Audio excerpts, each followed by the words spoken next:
Sport of skiing forwards, want to try going backwards? Well, now's your chance. This is the ultimate guide to switch skiing. Switch skiing is a super fundamental part of freestyle skiing because at least half the tricks you're gonna try either involve taking off or landing switch.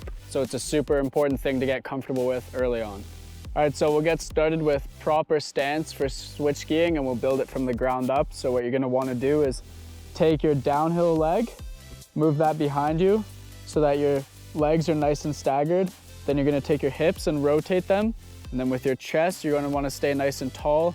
Rotate your shoulders so one hand is kind of behind you like this, other hand is here, and then you're looking directly behind you. And now you see my body is almost fully sideways.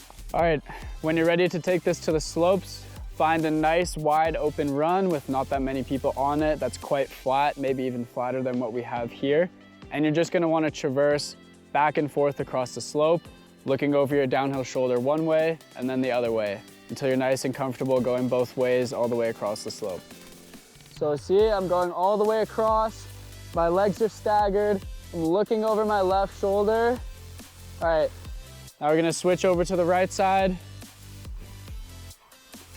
Shoulders, hips, and chest are all fully open. My arms behind me, and I'm looking directly over. I'm not bending at the hips. Just like skiing forwards, it's super important to have the pressure on your downhill ski. That's where you're gonna get most of your control from.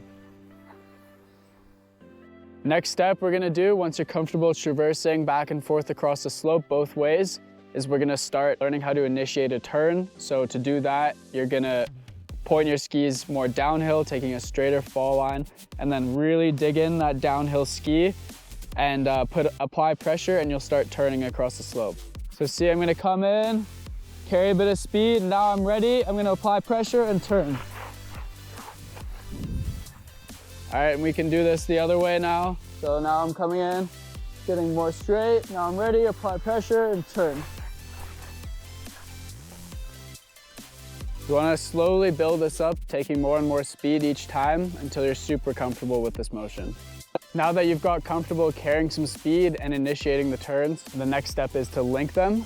So a good exercise for this is to stand on a nice piece of flat ground, stick your poles kind of behind in the middle of the tail of your ski, and then practice switching sides. So you're gonna start one switch stance like this, fully commit, and then go the other side, and see how my legs just shift. They're not knocking over the poles. The reason why we do this is because a common mistake when switching shoulders to link turns is doing too much of a snowplow and kind of killing the flow of the turn. Trying to snowplow is a bad habit because it puts you on your inside edges, and when you go to take your switch stance and start initiating tricks, you're gonna catch an edge. All right, so when you're ready to link them all together, start off, come and switch, nice switch stance, turning. Now I'm at the apex of my turn, I'm gonna rotate, apply pressure to the other downhill ski, rotate again, apply pressure to that downhill ski, again. Notice how I'm scrubbing a bit of speed in between my turns. That's perfectly okay as long as we're not using a snowplow to slow ourselves down.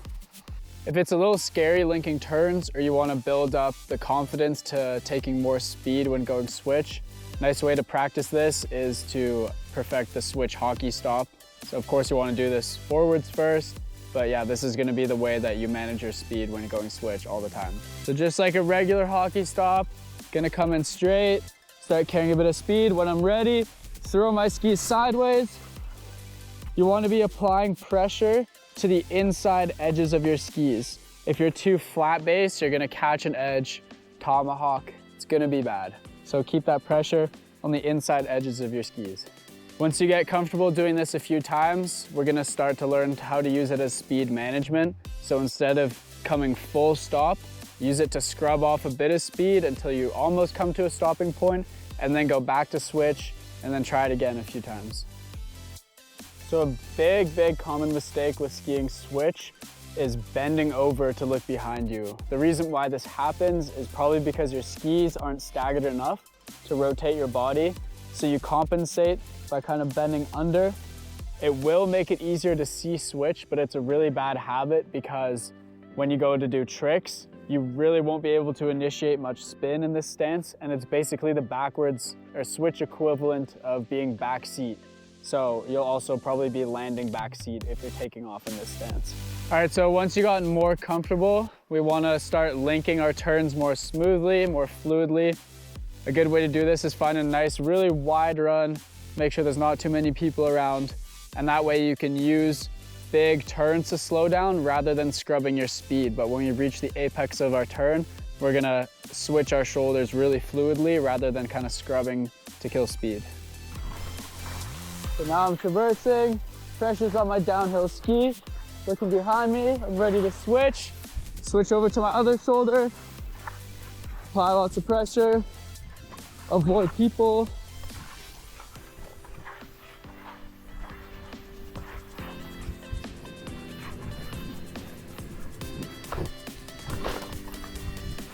All right, final step in switch skiing is mastering skiing switch and carving, but looking over the same shoulder throughout. Now this is where it gets a bit weird because we're gonna break the regular paradigm that we've talked about everything you know about skiing is always pressure on the downhill ski. To initiate one of the carves, you'll have pressure on your downhill ski, and then to initiate that inside carve, you're gonna apply pressure to your uphill ski. The reason is when you're in that switch staggered stance, the uphill ski on your inside carve becomes your leading ski. It's important that you don't apply too much pressure. It's just a very subtle difference. Okay, we're gonna start this off by doing the regular switch carve we've learned. So I'm gonna apply pressure to my downhill ski, and then to go the other way, I'm gonna apply pressure to my inside uphill ski. Notice you don't wanna apply too much pressure or you'll catch an edge. As you'll notice, it's really hard to scrub speed doing the inside turn, almost impossible. So if you do need to speed check, be patient and wait until you're on that downhill ski to do it.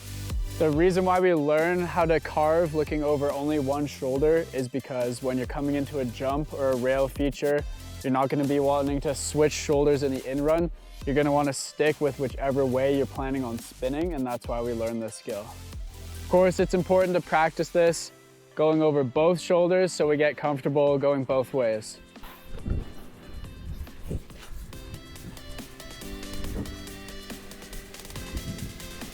Once you're comfortable, it's super fun.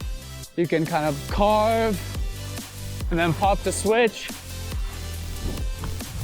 Ski switch for a bit. Maybe there's another roller coming that you can pop off, and then keep the flow going.